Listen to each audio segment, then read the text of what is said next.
I have decided butterfly as a responsible boyfriend 14ই ফেব্রুয়ারিকে আমি national holiday হিসেবে ঘোষণা করলাম। আয়নের স্বভাবসুলভ উচ্ছল কণ্ঠ আজ থমথমে শোনালো ভীষণ, যেন দুঃখে ভিতরটা শেষ হয়ে যাচ্ছে তার। কালো হেলমেটের আড়ালে অন্ধকার হয়ে আছে তার সৌম্য মুখ। সম্মুখের কালো লেদার জ্যাকেট আর লেদার প্যান্ট পরনে নজর কাড়া মানুষটার এমন ধারাবাস্যামক কথায় ঠোঁট টিপল যারা। এক হাত নিজের ওভারকোটের সামনেটা জড়িয়ে অন্য হাত রাখল বাইকের গ্র্যাব হ্যান্ডেলসে। রৌদ্রোজ্জ্বল সকালের ঝিরিঝিরি ঠান্ডা বাতাসে উড়ল তার ক্লাসিক ববকাটা করে রাখা চুলগুলো। গলায় মেকি উদ্বেগ নিয়ে শুধালো, তা হঠাৎ রেসপন্সিবল বয়ফ্রেন্ডের এমন সিদ্ধান্ত নেওয়ার কারণ? মেঘের ভেলার ফাঁক গলে আসা রোদে ঝলমলে নিউ ইয়র্কের রাস্তা, বরফের গা ছুঁয়ে বাইকের চাকা দূরত্ব কমিয়ে আনছে তাদের গন্তব্যের। উত্তরে আয়ন গম্ভীর গলায় বলল, কোথায় ভাবলাম আজ যে সারাদিন একটু ছুটিয়ে প্রেম করব। ছুটিও নিয়েছিলাম জানো, কিন্তু একজনের নাকি আজ কাজে যেতেই হবে, কোনোভাবে মিস দেওয়া যাবে না। তাই দায়িত্ব নিয়ে এই সিদ্ধান্ত নিয়েছি। আজ থেকে 14ই ফেব্রুয়ারি ন্যাশনাল হলিডে। ব্যাস। বাপরে, একটু প্রেম করবেন বলে ছুটি নিয়ে নিলেন, তাহলে বেশি প্রেম করার সময় কি করবেন? প্রশ্নটা যারা দুষ্টুমি করে করলেও উত্তরে খাদে নামলো আয়নের স্থূল স্বর। ম্যাডামের ব্যস্ত শিডিউল থেকে চুরি করে অনেকটা দূরে নিয়ে চলে যাব। আর থাকবো কোথায়? কখনো তাঁবু টাঙ্গিয়ে, কখনো খোলা আকাশের নিচে। ঘাসের ওপর শুয়ে তুমি তারায় ভরা আকাশ দেখবে আর আমি তোমাকে। বা কখনো বরফের ওপর বরফের ঘর বানাবো, তারপর সেই ঠান্ডা ঘরে উষ্ণতা ছড়াবে আমাদের ভালোবাসার মুহূর্তগুলো। Like igloo. Yes madam. এত লোভ দেখাবেন না বানর মশাই। লোভ সামলাতে না পেরে যদি আপনাকে এক্ষুনি কষে একটা চুমু খেয়ে ফেলি তখন? আয়ন হকচকালো। যারা মজার ছলে বললে ওরই কম্পন ঘটল পুলিশের বুকে। নিজেকে স্বাভাবিক রাখারও চেষ্টা করলো, কিন্তু লাভ হলো না। মিড টাউনের কাছাকাছি আসতে আবদার ছুঁড়ে বলে উঠল, আজকের ক্লাসগুলো ক্যান্সেল করে দাও বাটারফ্লাই, তারপর আমরা কোথাও থেকে একটু ঘুরে আসি। চলো। কিছু খেতে ইচ্ছে হলে এতক্ষণ অপেক্ষা করা ঠিক না, মনকে এতক্ষণ অপেক্ষা করালে পাপ হয়, আমি শুনেছি। যারা ঠোঁট টিপে হাসি আটকালো, কণ্ঠে ছন্দ বিষণ্ণতা ঢেলে আওড়ালো, আমার আবার কি খেতে ইচ্ছে হলো? কেন? এইমাত্র না বললে তোমার আমাকে চুমু খেতে ইচ্ছে হচ্ছে? আগে অফিসিয়ালি বানর মশাই থেকে বড় মশাই হয়ে দেখান, তারপর ভেবে দেখব। আয়ন বাচ্চাদের মতো গাল ফুলালো। শিশু সুলভ অভিমানে রুদ্ধ তার গলবিল। কিছুক্ষণ থমথমে মুখে বসে থেকে হাল ছেড়ে দিল। দীর্ঘ এক শ্বাস ফেলে বলল, সে উপায় কি আর রেখেছেন ম্যাডাম? আপনি তো বাংলাদেশে গিয়ে বিয়ে করবেন বলেই খালাস। এদিকে বিয়ে না হওয়ার কষ্টে দম বন্ধ হয়ে মরছি আমি। এমন আদুরে নালিশের পিঠে হাসাটা বেমানান। যারাও হাসল না, ঠোঁটের সাথে ঠোঁট পিষিয়ে বেমানান বিষয়টাকে আটকে ফেলল। একটু চুপ থেকে বলল, আমি তো গতকালই আপনাকে বললাম বিয়েটা কেন আমি বাংলাদেশে গিয়ে করতে চাই।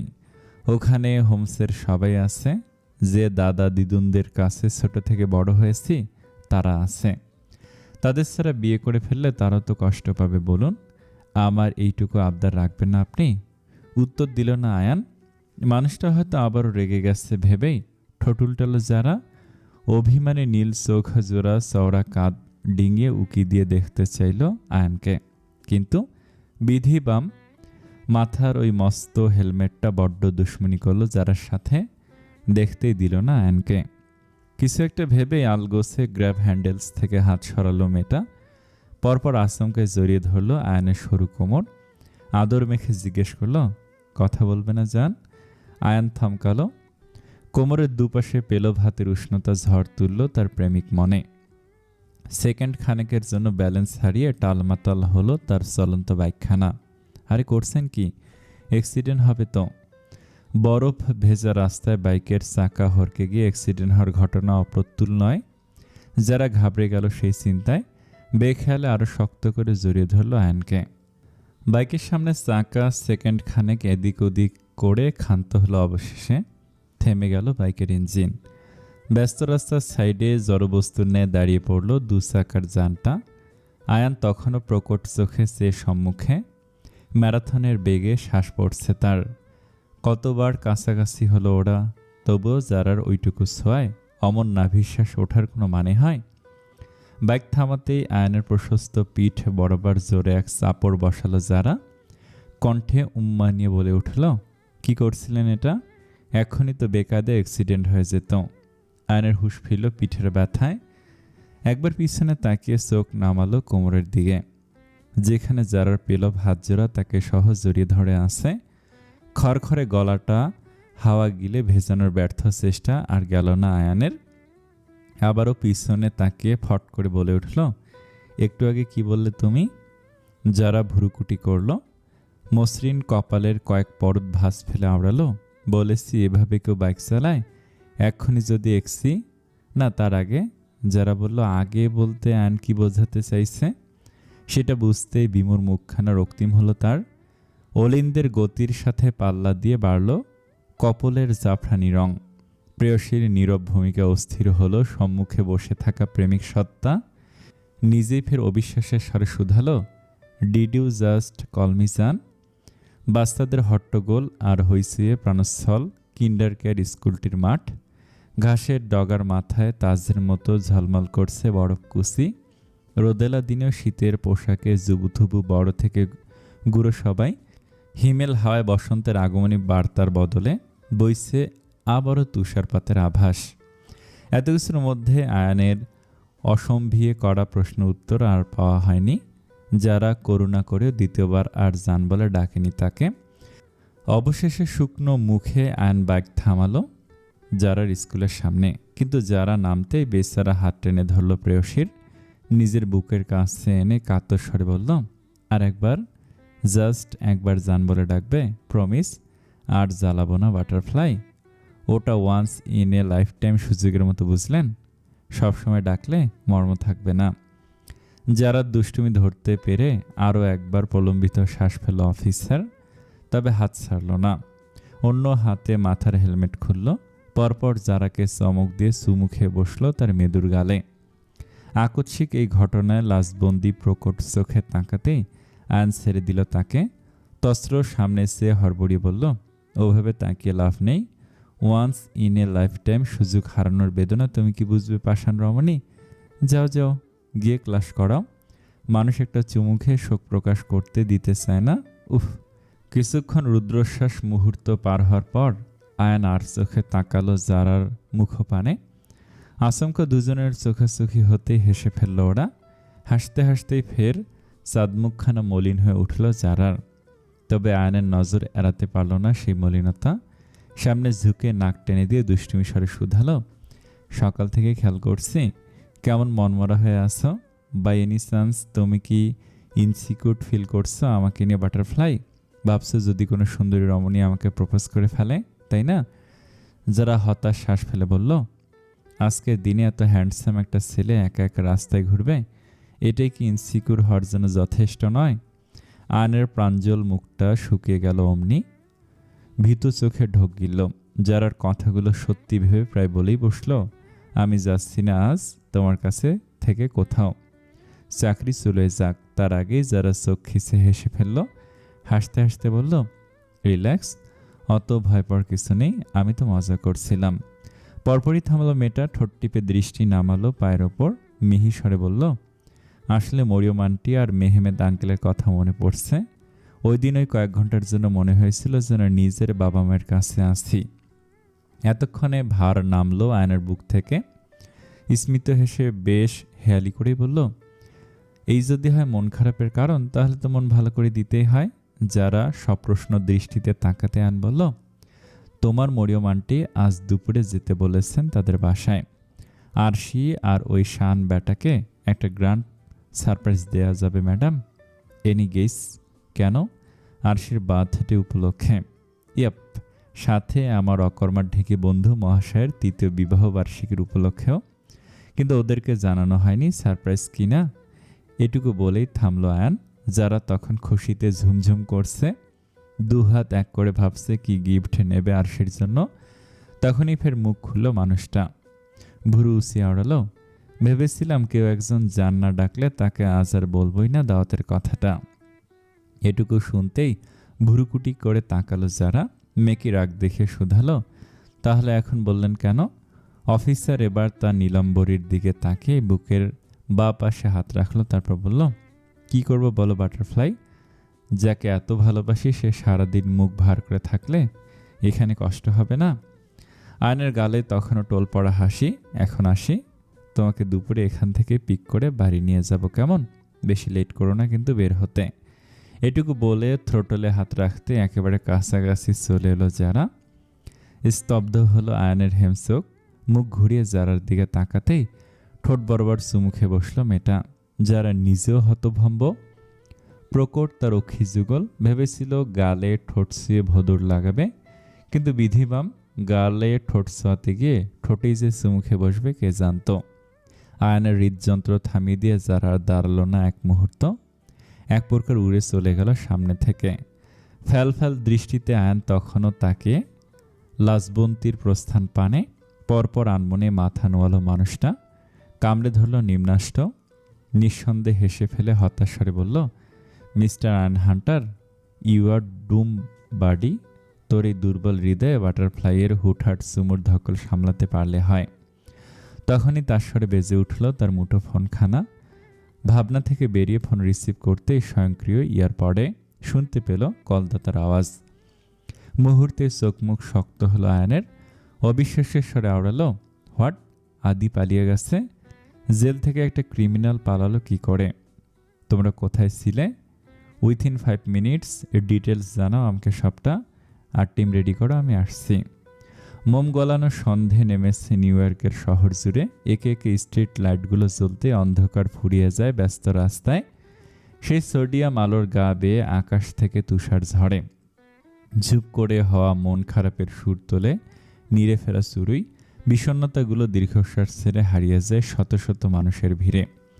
গায়ে জড়ানো নীল শাড়িটার আঁচল লুকে আয়নার সামনে দাঁড়ালো আরশি।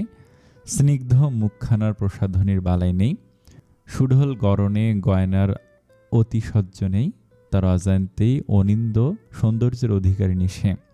কিন্তু বিস্ফোরণা মেটার এই অনিন্দ সৌন্দর্যকে ম্লান করতেই যেন উপস্থিত হয়েছে অহেতুক মন খারাপ।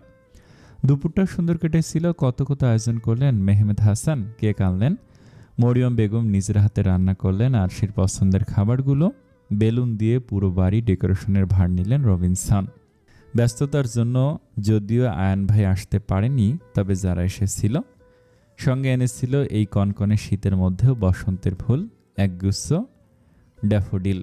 হুট করে তার মন খারাপের অলৌকিকভাবে খুঁজে পেল বাকশক্তি। শুধালো, এত এত কিছুর মধ্যে জাম্বুবান কি করলো? আরশি পরিতাপের পোড়া শ্বাস ফেলল প্রশ্ন শুনে। বিড়বিড় করে আওড়ালো, সে যেমন শেষ মুহূর্তে ঝড়ের গতিতে এসেছিল তেমনি ঝড়ের গতিতে বেরিয়ে গেল। কেক কাটা শেষ হতেই নাকি তার মনে পড়ে গেছে এক্সট্রা ক্লাস নেওয়ার কথা। আর সন্ধ্যায় যে ছাদে যেতে বলা হয়েছিল আরশিকে, সে কথা বেমালুম ভুলে গেল মানুষটা। আরশি উত্তর দেয় না। প্রেম জ্বরে তার মন ভাঙে। যার জন্য আজ শাড়ি পরল, যার জন্য শাড়ি পরল, তার ফিরে না আসার দুঃখে বিভাগী হতে চায় ক্ষণিকের প্রেম প্রেম অনুভূতি। সে মন ভাঙার শব্দে চাপা পড়ে যায় দরজায় করান্নার শব্দ। সারা না পেয়ে অগত্যা ভেরানো দরজা ঠেলে ভেতরে ঢোকেন মরিয়ম। মেয়েটাকে মুখ ভার করে দাঁড়িয়ে থাকতে দেখে ঠোঁট টিপে ফেলেন তিনি। হাসি আটকে উদ্বেগ টানেন, চেহারায় শুধিয়ে ওঠেন, হ্যাঁ রে আরশি, সোনোবলকে দেখেছিস? আমি সারা বাড়ি খুঁজলাম জানিস, কোথাও পেলাম না। তুই একটু দেখতো মা। সোনোবলের নাম শুনতে হুঁশ ফেরে আরশির। আঁচল সামলে ফিরেছে মরিয়মের দিকে। ছেলেকে পাওয়া যাচ্ছে না শুনেই যেন মাথায় বাজ পড়ে ওর। কপালে হাত রেখে ঠোঁট ভেজায়, উৎকণ্ঠিত স্বরে আওড়ায়, সব জায়গায় খুঁজেছিলে মা, ইয়ার্ড, বাবার লাইব্রেরির ঘরটা, সব জায়গায় খুঁজেছিলে মা, শুধু শুধু শুধু ছাড়টাই বাকি। আমার পায়ের ব্যথাটা না বাড়লে আমিই যেতাম। তুই একটু গিয়ে দেখবি ওখানে আবার গিয়ে লুকে টুকে আসছে কিনা। সোনোবালার চিন্তায় ললাটপটে ঘাম জমলো আরশির। মনে মনে খুব করে চাইল ছাদেই যেন পেয়ে যায় ছেলেটাকে। আর যদি না পায়, যদি কোনো অঘটন ঘটে, কুচিন্তাগুলো দুপাশে মাথা নেড়ে ঝেড়ে ফেলতে চাইল আরশি। পরপর মরিয়মের কথা মতো আগে পিছে না ভেবে ব্যস্ত পায়ে রুম ছেড়ে বেরিয়ে গেল ছাদের উদ্দেশ্যে। আরশি বেরিয়ে যাওয়ার মিনিট খানেক বাদেই যাকে নিয়ে এত দুশ্চিন্তা তাকে কোলে নিয়ে পা টিপে রুমে ঢুকলেন মেহমেদ। আশেপাশে সতর্ক দৃষ্টি ফেলে ফিসফিস করে জিজ্ঞেস করলেন, পাঠিয়েছ? মরিয়ম বেগম হাসছিলেন একা একা, কিন্তু মেহমেদকে ঢুকতে দেখেই শক্ত করে ফেললেন চোখ মুখ। ভেবেছিলেন উত্তর না দিয়ে বেরিয়ে যাবেন ঘর থেকে, কিন্তু তার আগেই পথ আটকে দাঁড়ালেন মেহমেদ। সোনোবলকে কোল থেকে নামিয়ে পাজা কোলে করে তুলে নিলেন মরিয়মকে। মরিয়ম বেগম হকচকালেন, দাপাদাপি না করে নামতেও চাইলেন কোল থেকে, কিন্তু সুবিধে করতে পারলেন না। অগত্যা হাল ছেড়ে দিয়ে তপ্ত কণ্ঠে বললেন, আমাকে কোলে তোলার বয়স আছে তোমার? এখনই তো ফেলে দিয়ে আমার মাজাটা ভাঙবে, সাথে নিজেরটাও মস্কাবে। নামিয়ে দাও বলছি, নামাও আমাকে। ষাঠর্দ মেহমেদ স্ত্রীকে কোলে নিয়ে বেশ দাপুটে সরে বললেন, শেষ বয়সে যদি বউকে কোলে তুলে রাখতে না পারলাম, তাহলে কিসের জিমটা করলাম সারা জীবন? এই তুলেছি আর একেবারে আমাদের রুমে গিয়ে নামাবো। কিন্তু আর কোনো কিন্তু নয়। সারাদিন একটা কথা অবধি বলনি আমার সাথে, তে শাস্তি হিসেবে আজ রাতে শুধু আমি বলবো আর তুমি শুনবে বেগম চান। এদিকে নামিয়েই যখন দিবি তখন কোলে নিয়েছিলি কেন টাইপ লুক নিয়ে ফ্লোরে বসে আছে সোনোবল। চোখে মুখে জগৎ সংসারের ওপর প্রবল অনীহা। কেউ কি দেখছে না যে সর্বসাকুল্যে সেই একমাত্র সিঙ্গেল? আশ্চর্য! পৃথিবীতে ন্যায় বিচার কোথায়? তার ঘাস খাওয়ার পার্টনার কোথায়? পাশুটে অম্বরের পসরা সাজিয়ে বসেছে আকাশ। ধীরে ধীরে বৃষ্টির মতো সন্ধে থেকেই বিরামহীন তুষারপাতে জাঁকিয়ে শীত নেমেছে শহরে। আরশির ভয় বাড়ে সোনোবলকে নিয়ে। ছাদে এই ঠান্ডার মধ্যে এতক্ষণ কিভাবে আছে ছেলেটা কে জানে। দ্রুত পা চালিয়ে ছাদের সিঁড়ি অবধি আসতেই থমকায় সে। সিঁড়ির হাতলে ফেরি লাইটস, সিঁড়ির টাইলসের ওপর পুরু করে ছড়ানো গোলাপের পাপড়ি দেখেই ভুরু কুচকে ফেলল আরশি। ছাদের সিঁড়িও কি তবে রবিনসন চাচা ওর জন্মদিন উপলক্ষে সাজিয়েছিলেন?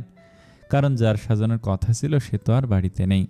আরশির মন ভার হয়, তবুও শাড়ির কুস্তি ধরে সিঁড়ি ভেঙে উপরে উঠে আসে মেয়েটা। আপাতত সোনোবলকে ছাদ থেকে নিয়ে আসা জরুরি। যে আরশির কথা ভাবল না, তার কথা কেন ভাববে সে? ছাদের দরজা আগেই খোলা ছিল। সেখান দিয়ে ঢোকার সময় খেয়াল না করলো ছাদে এসে দাঁড়াতেই কৃষ্ণ গহ্বরে বিস্ময় নামলো আরশির। ফাঁক হয়ে এলো ঠান্ডার প্রকোপে লালচে হওয়া অষ্টপুট। ছাদের মেঝেতে সিঁড়ির মতোই পুরু করে ছড়ানো গোলাপের পাপড়ি।